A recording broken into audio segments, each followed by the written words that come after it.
Sa videong ito na in-upload ng motovlogger na si Yana sa kanyang Facebook page at kumalat na rin sa iba't ibang social media sites, makikita na nag-bad finger siya sa isang pickup na nasa kanyang likuran.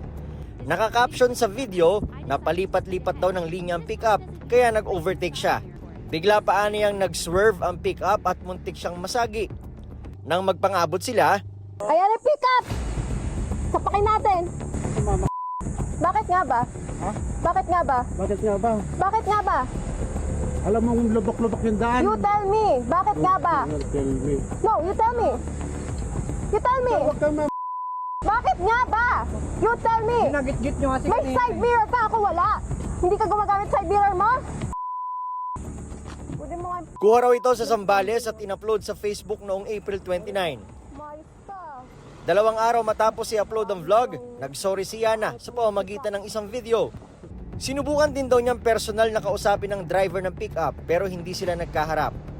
Si Senator JV Ejercito na isang motorcycle enthusiast napansin ang viral video at ipinadala na raw ito agad kay Transportation Secretary Vince Dizon para maaksyonan. Hindi aniya dapat kinukonsinti ang asal ng vlogger at dapat maging leksyon ng insidente.